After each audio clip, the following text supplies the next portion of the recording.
Hi everyone, ನಾನು ನಿಮ್ಮ ಕನ್ನಡ ಕುವರಿ ಪ್ರೇಮ. ನನ್ನ ಯೂಟ್ಯೂಬ್ ಚಾನಲ್ಗೆ ನಿಮ್ಮೆಲ್ಲರಿಗೂ ಆತ್ಮೀಯ ಸ್ವಾಗತ.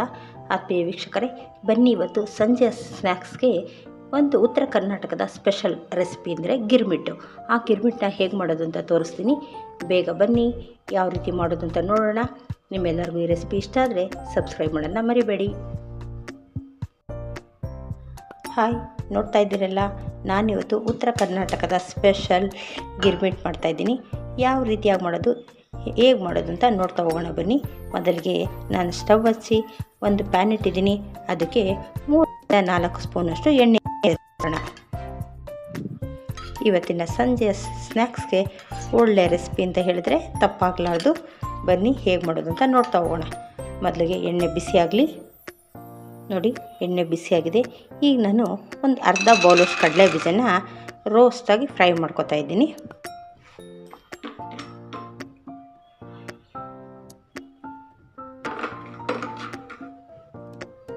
ನೋಡಿ, ಈ ಕಲರ್ ಬರೋವರೆಗೂ ನಾವು ಫ್ರೈ ಮಾಡ್ಕೊಳ್ಬೇಕು.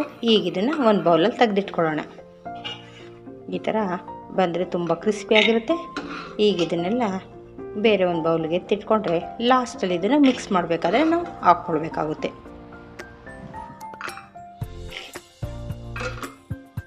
ನೋಡಿ, ಈಗ ಅದೇ ಬೌಲ್ಗೆ ನಾನು ಮತ್ತೆ ಜೀರಿಗೆ ಮತ್ತು ಸಾಸಿವೆಯನ್ನು ಸೇರಿಸ್ಕೊತೀನಿ. ಇದು ಸ್ವಲ್ಪ ಚೆನ್ನಾಗಿ ಸಿಡೀಲಿ.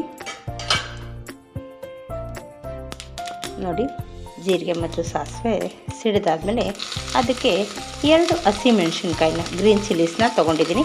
ಆ ಎರಡನ್ನು ಸಹ ಈಗ ಎಣ್ಣೆನ ಸೇರಿಸಿ ಸ್ವಲ್ಪ ಅದನ್ನು ಫ್ರೈ ಮಾಡ್ಕೊಳ್ಳೋಣ. ಆಮೇಲೆ ಹಚ್ಚಿಟ್ಟಿರೋಂಥ ಒಂದು ಈರುಳ್ಳಿಯನ್ನು ಸೇರಿಸ್ಕೊಳ್ಳೋಣ.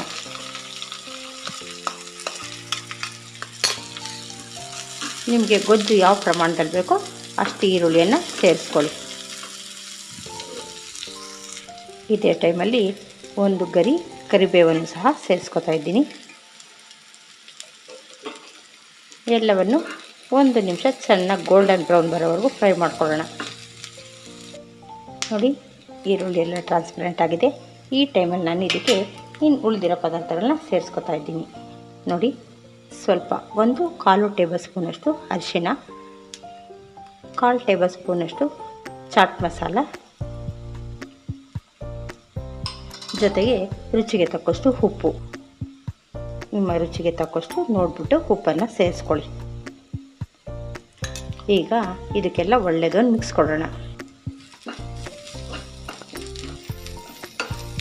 ಈಗೆಲ್ಲ ಮಿಕ್ಸ್ ಕೊಟ್ಟಾದಮೇಲೆ ಇದಕ್ಕೆ ಒಂದು ಅರ್ಧ ನಿಂಬೆಹಣ್ಣಿನಷ್ಟು ಹುಣಸೆಹಣ್ಣನ್ನು ನೆನೆಸಿಟ್ಬಿಟ್ಟು ರಸವನ್ನು ತೆಗೆದಿಟ್ಕೊಂಡಿದ್ದೀನಿ. ಆ ರಸವನ್ನು ಇದಕ್ಕೆ ಸೇರಿಸ್ಕೊಳ್ಳೋಣ.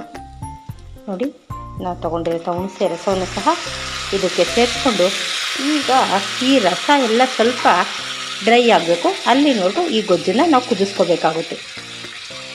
ನೋಡಿ, ಈ ಟೈಮಲ್ಲಿ ನಾನು ಒಂದು ಅರ್ಧ ಸ್ಪೂನಷ್ಟು ಪುಡಿ ಬೆಲ್ಲವನ್ನು ಸೇರಿಸ್ಕೊತಾ ಇದ್ದೀನಿ. ಈಗ 1-2 ನಿಮಿಷಗಳ ಕಾಲ ಈ ಹುಣಸೆ ಹುಳಿ ಎಲ್ಲ ಡ್ರೈ ಆಗಬೇಕು. ಗೊಜ್ಜು ಸ್ವಲ್ಪ ಗಟ್ಟಿ ಬರಬೇಕು. ಅಲ್ಲಿನವರೆಗೂ ಇದನ್ನು ಕುದಿಸ್ಕೊಳ್ಳೋಣ. ನೋಡಿ, ಚೆನ್ನಾಗಿ ಕುದ್ದಿದೆ, ಎಣ್ಣೆ ಎಲ್ಲ ಮೇಲೆ ಬಂದಿದೆ. ಈ ಒಂದು ಟೈಮಲ್ಲಿ ನಾನು ನೀರೆಲ್ಲ ಹಿಂಬ್ರಿದೆ. ಈಗ ನಾನು ಫ್ಲೇಮ್ನ ಆಫ್ ಮಾಡ್ಕೊತೀನಿ. ಜೊತೆಗೆ ಇದು ಚೆನ್ನಾಗಿ ಬಿಸಿ ಆರಬೇಕು. ಆ ನಂತರ ನಾವು ಮಿಕ್ಸ್ ಮಾಡ್ಕೋಬೇಕಾಗುತ್ತೆ. ಈಗ ಇದನ್ನು ಆರೋದಕ್ಕೆ ಬಿಡೋಣ. ನೋಡಿ, ಈಗ ಗೊಜ್ಜೆಲ್ಲ ಬಿಸಿ ಕಮ್ಮಿ ಆಗಿದೆ. ಈಗ ನಾವು ಇದನ್ನು ಮಿಕ್ಸ್ ಮಾಡ್ಕೊಳ್ಳೋಣ. ನಮಗೆ ಎಷ್ಟು ಬೇಕೋ ಅಷ್ಟಷ್ಟು ಒಂದೊಂದು ಪ್ಲೇಟ್ ಆಗೋಷ್ಟೇ ಮಿಕ್ಸ್ ಮಾಡ್ಕೊಳ್ಳಿ, ಇಲ್ಲಾಂದರೆ ಮೆತ್ತಗಾಗುತ್ತೆ. ಸೊ 1 ಪ್ಲೇಟ್ಗೆ ಆಗೋಷ್ಟು ಪುರಿಯನ್ನು ನಾನು ಹಾಕ್ಕೊಂಡಿದ್ದೀನಿ. ಈಗ ಇದಕ್ಕೆ ಅಗತ್ಯ ಇರುವಷ್ಟು ಗೊಜ್ಜನ್ನು ಸೇರಿಸ್ಕೊಳ್ಳೋಣ. ನೋಡಿ, ಗೊಜ್ಜು ತಣ್ಣಗಾಗಿದೆ. ಇಷ್ಟು ಗೊಜ್ಜನ್ನು ನಾನು ಸೇರಿಸ್ತಾ ಇದ್ದೀನಿ.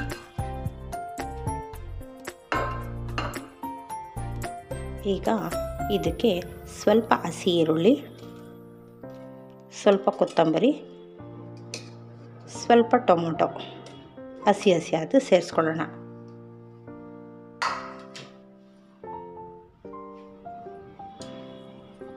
ಜೊತೆಗೆ ಇದು ಉರಿಗಡಲೆ ಪೌಡರ್, ಕಡಲೆಪಪ್ಪನ ಪೌಡರ್ ಮಾಡ್ಕೊಂಡಿರೋದು. ಇದನ್ನು 1-1.5 ಸ್ಪೂನಷ್ಟು ಬೇಕಾಗುತ್ತೆ. ಮಿಕ್ಸ್ ಮಾಡೋಕ್ಕೆ ಹಾಕ್ಕೊಳ್ಳಿ. ಜೊತೆಗೆ ನಾವು ಫ್ರೈ ಮಾಡಿ ಇಟ್ಕೊಂಡಿರೋಂತಹ ಕಡಲೆ ಬೀಜ ನೋಡ್ಕೊಂಡು ಎಷ್ಟು ಬೇಕೋ ಅಷ್ಟು ಕಡಲೆ ಬೀಜವನ್ನು ಸೇರಿಸ್ಕೊಳ್ಳಿ. ಎಲ್ಲವನ್ನು ಸೇರಿಸಾದ್ಮೇಲೆ ಇದಕ್ಕೆ ಒಳ್ಳೆಯದೊಂದು ಮಿಕ್ಸ್ ಕೊಡೋಣ. ಈ ರೀತಿ ಪಾತ್ರೆನೇ ತೊಗೊಳ್ಳಿ, ಮಿಕ್ಸ್ ಮಾಡೋದಕ್ಕೆ ಈಸಿಯಾಗುತ್ತೆ, ನೀಟಾಗಿ ಮಿಕ್ಸ್ ಆಗುತ್ತೆ. ಈ ರೀತಿ ಒಂದು ಸೈಡಲ್ಲಿ ತಿರುಗಿಸ್ಕೊಂಡು ಈ ರೀತಿ ಮಿಕ್ಸ್ ಮಾಡಿದ್ರೆ ನೀಟಾಗೆಲ್ಲ ಮಿಕ್ಸ್ ಆಗುತ್ತೆ. ನೋಡಿ, ಈಗ ಎಲ್ಲ ಪದಾರ್ಥಗಳು ಮಿಕ್ಸ್ ಆಗಬೇಕು ಪುರಿ ಜೊತೆ. ಈಗ ರುಚಿಕರವಾದ ಗಿರ್ಮಿಟ್ಟು ಸವಿಯಲು ಸಿದ್ಧವಾಗುತ್ತೆ. ನೋಡಿ, ಎಲ್ಲವನ್ನು ಮಿಕ್ಸ್ ಮಾಡಿ ನಾನು ಪ್ಲೇಟಲ್ಲಿ ತೆಗೆದಿದ್ದೀನಿ.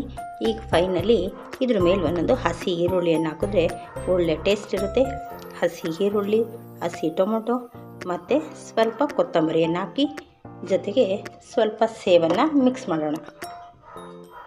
ನೋಡಿ, ಇವೆಲ್ಲವನ್ನು ಹಾಕಿ ತಿಂದರೆ ಒಳ್ಳೆ ಟೇಸ್ಟ್ ಇರುತ್ತೆ. ತಪ್ಪದೆ ಈ ರೀತಿ ಸಂಜೆ ಹೊತ್ತು ಮಕ್ಕಳು ಮಾಡಿಕೊಡಿ. ಮಕ್ಕಳು ಆಚೆ ಹೋಗೋದ್ರ ಬದಲು ಮನೆಯಲ್ಲೇ ತಿಂದು ಖುಷಿ ಪಡ್ತಾರೆ. ನೋಡ್ತಾ ಇದ್ದೀರಲ್ಲ, ರುಚಿಕರವಾದಂತಹ ಗಿರ್ಮಿಟ್ ಸವಿಯಲು ಸಿದ್ಧವಾಗಿದೆ. ಇದನ್ನು ಒಂದು 3ರಿಂದ 4 ನಿಮಿಷದಲ್ಲಿ ಮನೆಯಲ್ಲಿ ರೆಡಿ ಮಾಡ್ಕೊಳ್ಬೋದು. ನಿಮ್ಮೆಲ್ಲರಿಗೂ ಈ ರೆಸಿಪಿ ಇಷ್ಟ ಆಗಿದೆ ಅಂತ ಭಾವಿಸಿದ್ದೀನಿ. ಇಷ್ಟ ಆದರೆ ಲೈಕ್, ಶೇರ್, ಸಬ್ಸ್ಕ್ರೈಬ್ ಮಾಡೋದನ್ನ ಮರಿಬೇಡಿ. Thank you.